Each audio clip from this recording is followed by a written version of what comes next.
आइए कहानी एक्सप्रेस के साथ एक सफर पर, जहां हर स्टेशन पर मिलेगा आपको एक ऐसा अनुभव जो आपके दिल को छू जाएगा। आपके लिए है यह सफर, आप तैयार हैं? तो चलिए, यह सफर शुरू होती है। अगस्त्य मुनि ने कहना जारी रखा। पिता की आज्ञा पाकर कैकसी विश्रवा के पास गई। उस समय भयंकर आंधी चल रही थी।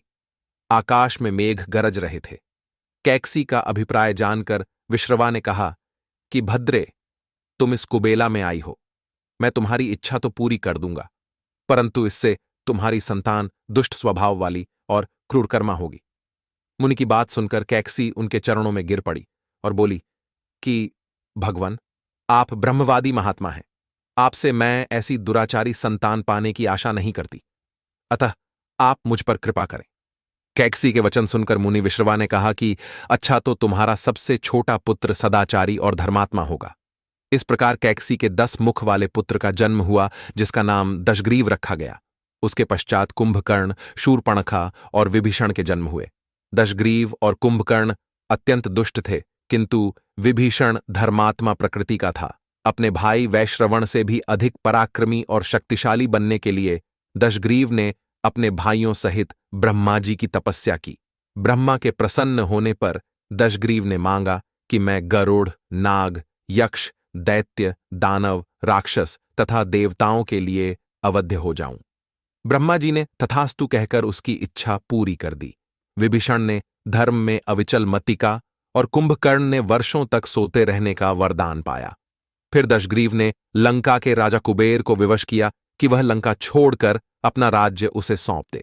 अपने पिता विश्रवा के समझाने पर कुबेर ने लंका का परित्याग कर दिया और रावण अपनी सेना, भाइयों तथा सेवकों के साथ लंका में रहने लगा।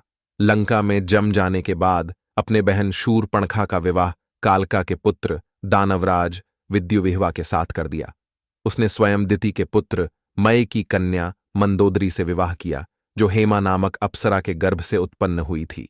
विरोचन कुमार बलि की पुत्री वज्रज्वला से कुंभकर्ण का और गंधर्वराज महात्मा शैलूष की कन्या सरमा से विभीषण का विवाह हुआ। कुछ समय पश्चात मंदोदरी ने मेघनाद को जन्म दिया, जो इंद्र को परास्त कर संसार में इंद्रजित के नाम से प्रसिद्ध हुआ। सत्ता के मद में रावण उच्छृंखल हो देवताओं, ऋषियों, यक्षों और गंधर्वों को नाना प्रकार से कष्ट देने लगा। एक बार उसने कुबेर पर चढ़ाई करके उसे युद्ध में पराजित कर दिया और अपनी विजय की स्मृति के रूप में कुबेर के पुष्पक विमान पर अधिकार कर लिया। उस विमान का वेग मन के समान तीव्र था। वह अपने ऊपर बैठे हुए लोगों की इच्छानुसार छोटा या बड़ा रूप धारण कर सकता था। विमान में मणि और सोने की सीढ़ियां बनी हुई थीं और तपाए हुए सोने के आसन बने हुए थे। उस विमान पर बैठकर जब वह शरवण नाम से प्रसिद्ध सरकंडों के विशाल वन से होकर जा रहा था, तो भगवान शंकर के पार्षद नंदीश्वर ने उसे रोकते हुए कहा कि दशग्रीव, इस वन में स्थित पर्वत पर भगवान शंकर क्रीड़ा करते हैं, इसलिए यहां सभी सुर, असुर, यक्ष आदि का आना निषिद्ध कर दिया गया है। नंदीश्वर के वचनों से क्रुद्ध होकर रावण विमान से उतरकर भगवान शंकर की ओर चला। उसे रोकने के लिए उससे थोड़ी दूर पर हाथ में शूल लिए नंदी दूसरे शिव की भांति खड़े हो गए। उनका मुख वानर जैसा था। उसे देखकर रावण ठहाका मारकर हंस पड़ा। इससे कुपित हो नंदी बोले कि दशानन, तुमने मेरे वानर रूप की अवहेलना की है, इसलिए तुम्हारे कुल का नाश करने के लिए मेरे ही समान पराक्रमी रूप और तेज से संपन्न वानर उत्पन्न होंगे। रावण ने इस ओर तनिक भी ध्यान नहीं दिया और बोला कि जिस पर्वत ने मेरे विमान की यात्रा में बाधा डाली है, आज मैं उसी को उखाड़ फेंकूंगा। यह कहकर उसने पर्वत के निचले भाग में हाथ डालकर उसे उठाने का प्रयत्न किया। जब पर्वत हिलने लगा तो भगवान शंकर ने उस पर्वत को अपने पैर के अंगूठे से दबा दिया। इससे रावण का हाथ बुरी तरह से दब गया और वह पीड़ा से चिल्लाने लगा।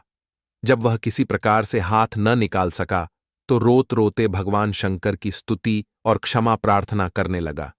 इस पर भगवान शंकर ने उसे क्षमा कर दिया और उसके प्रार्थना करने पर उसे एक चंद्रहास नामक खड्ग भी दिया।